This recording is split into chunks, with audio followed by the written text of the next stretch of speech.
Bismillahirrahmanirrahim. Dear students, today we are going to discuss the sixth lecture of our second year, and we have started chapter 16, and which is about the hydrocarbons. So in today's lecture, I will discuss about the alkenes.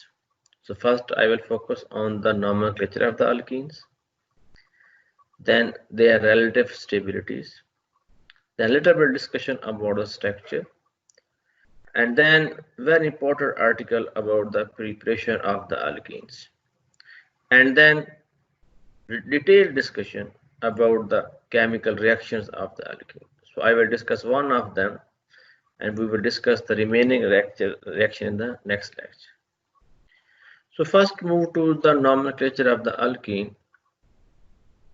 So in the last lecture, we discussed about the nomenclature of the alkanes, and the basic rule in writing the name of a molecule. The first rule was to select the longest continuous chain of the carbon atom. So same is the case. So in this case, we will select that longest continuous chain containing the double bond is selected as the parent chain. So we will select that longest chain which contains the double bond. For example, if you look over here, we have two molecules. So we have to decide which one is the longest chain. So if we select this longest chain, so it has 1, 2, 3, 4, and 5 carbons, and we say this is the longest chain because they contain the 5 carbon atoms. And in this case, if we say this is the longest chain and they contain 4 carbon atoms, but this will be corrected one. So this will be selected. Why? Because this longest chain contains a carbon-carbon double. So this is the parent chain containing the double bond. So this is our correct decision of the longest chain as compared to this one. And for the alkanes, we use the name ANE, but for the alkene, the ending of the alkane ANE is replaced by the ENE. For example, butene, pentene, hexene, like this one. And the third rule, the chain is numbered. So as we discussed previously, first we select the longest chain, then we will number. So the chain is numbered in such a manner so as to give the minimum number to the doubly bonded carbon atoms. Means we will number from that side where double bond is nearest. So we must keep in mind. The next, the position of double bond is indicated by the lower number of carbon atoms. For example, we have these two structures over here. So we can say this is the double bond. So this is carbon number 1, carbon number 2, carbon number 3, and carbon number 4. So we can't say that this is the 2 alkene. We will use the lower number. So we will use the lower number. So that's why I said the position of double bond is indicated by the lower number. So this is correct. So this is the 1 alkene. It means this double bond is present between 1 and 2 carbon atom, and we will use this smaller number. So the lower number of carbon atom is placed before the name of the parent alkene. It means this is the butene. So I will say 1 butene. So we will use the number before this alkene. And if there is a possibility that we have more than one double bond, the presence of more than one double bond is indicated by the word diene for 2 double bonds, triene for 3 double bonds, and so on. So these are some rules. Then the basic rules are similar, just like the alkane. We select the longest chain, number 1, containing the double bond. Number 2, we will number, and we will number from that side where the double bond is the nearest. And number 3, we will give the name of the branches. And similarly, just like the alkyl chain, we will give the name of the substituent like this. So we have some example. Look at that. We have one more example. So this C means they all have the 3 hydrogens. So this is CH3 over here. This is the CH. So we will select the longest chain, and as I said previously, so this is our longest chain. So it means this is one butene. This is the parent chain, and it has two branches. One carbon over here. One carbon means methyl, and it has two carbon means ethyl. So it means this is one butene, but having two branches, methyl as well as the ethyl. So I will name this molecule. So before in alphabetical order. So I will write 2 ethyl, 3 methyl, 1 butene. So this will be the name of this molecule. Similarly, these are the two examples which are given in your quiz or in your exercise, in your practice part of the book. So this is one of the molecule.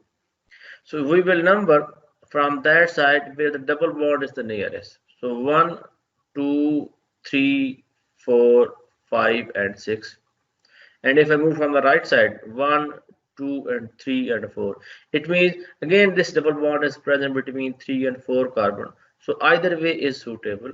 So if I number from the left, 1, 2, 3, 4, 5, and 6. It means this is 3-hexene. The parent chain is 3-hexene, and it has 4 branches: 1 methyl, 2 methyl, 3 methyl, and 4 methyl. It means we have the tetramethyl. So we have to mention the carbon number as well. So 2, 2, 5, 5, tetramethyl 3-hexene. So this will be the name of this molecule.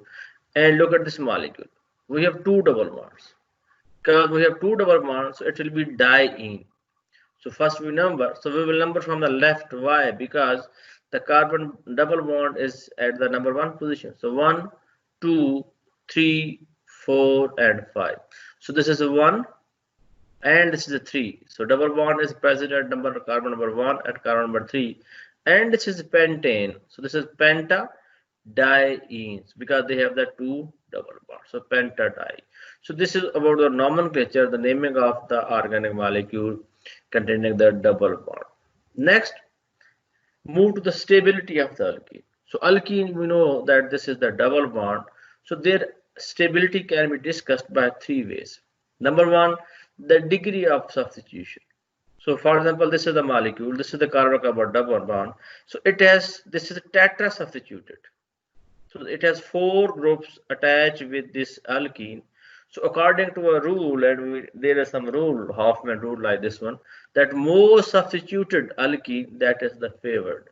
So this is a tetra substituted, mean this is more favored or more stable as compared to tri-substituted, mean if we have the 3 groups over here, then di-substituted, and the last one is the mono-substituted. So degree of substitution give the stability of the alkene. Second is the stereochemistry, mean the geometry of the molecule. So if we have the alkene, so these 2 groups, if these are not the hydrogen, we have some carbon. So this is the methyl and this is also the methyl. If these are on the opposite side, this is called the transalkene. And if these 2 groups are on the same side of double bond, they are called as the cisalkene.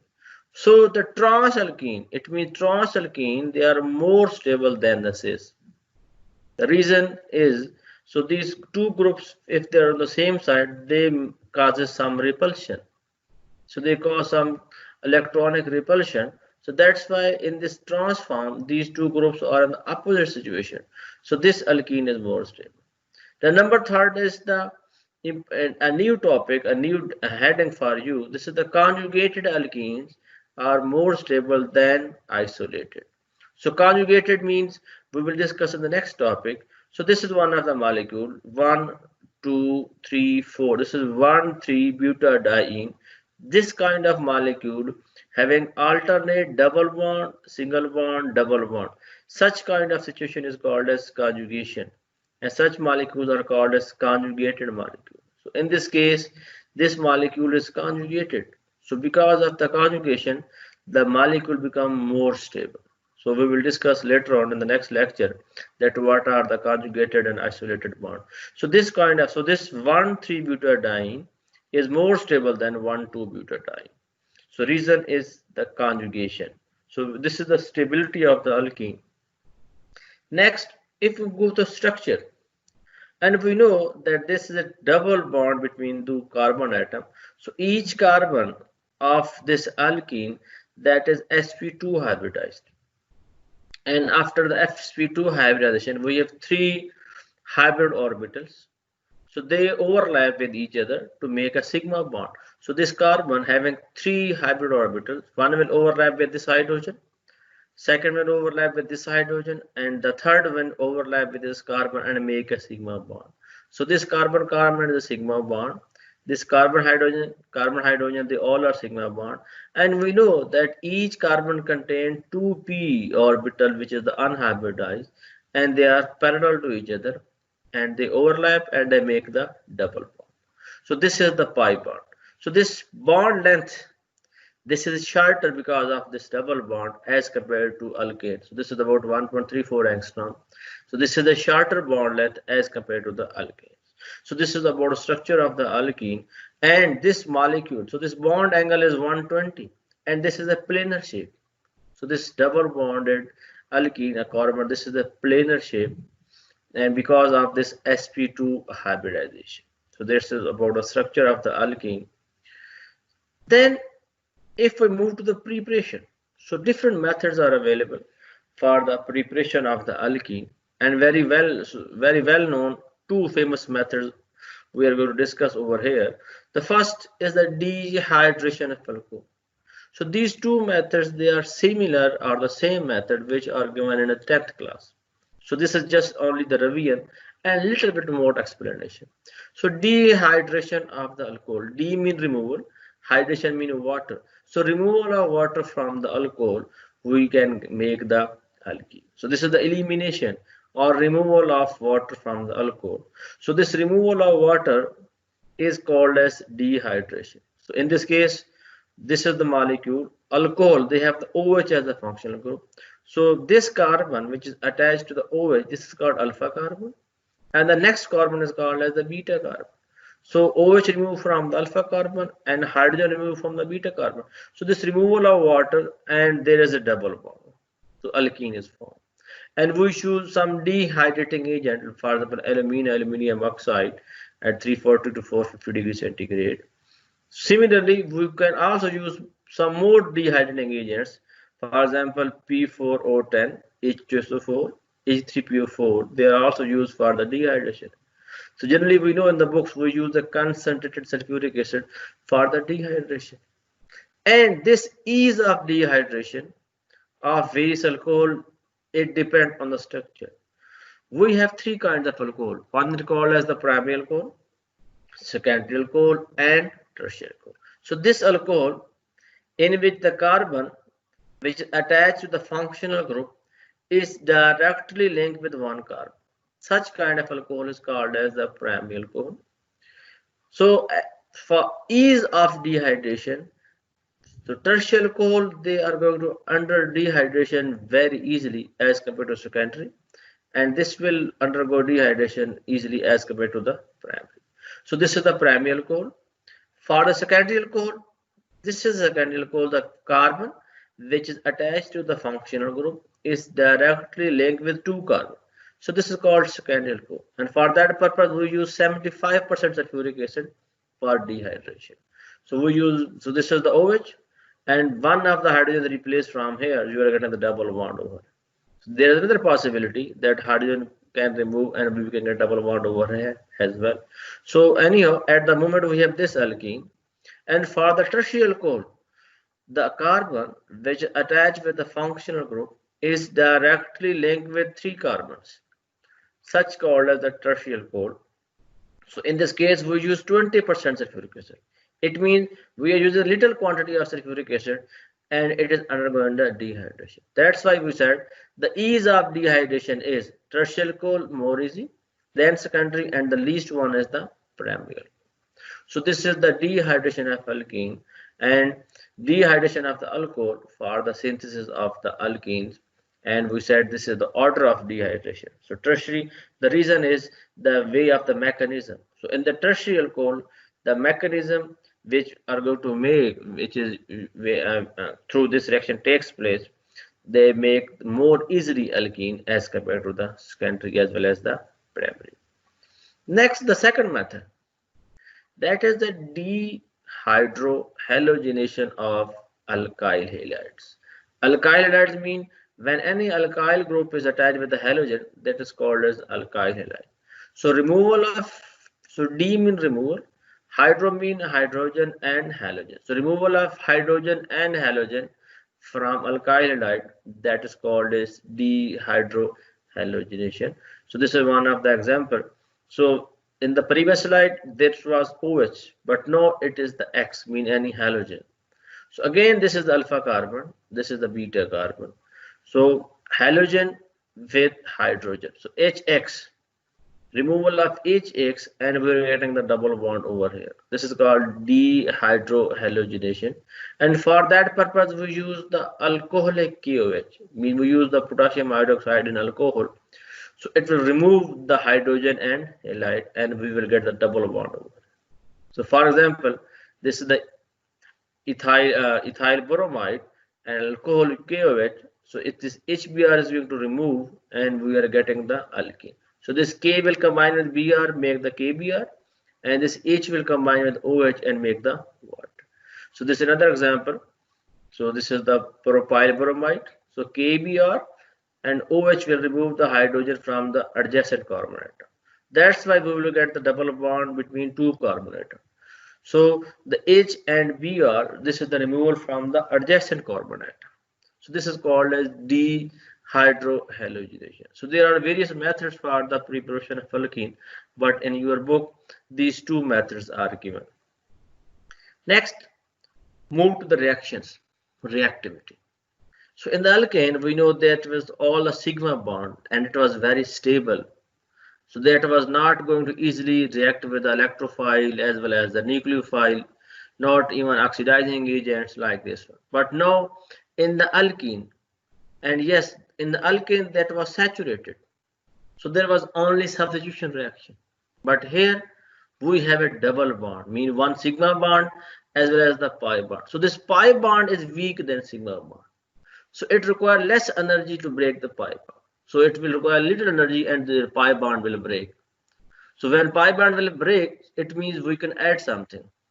So as I said, this pi bond needs little energy. So this undergoes some addition reactions.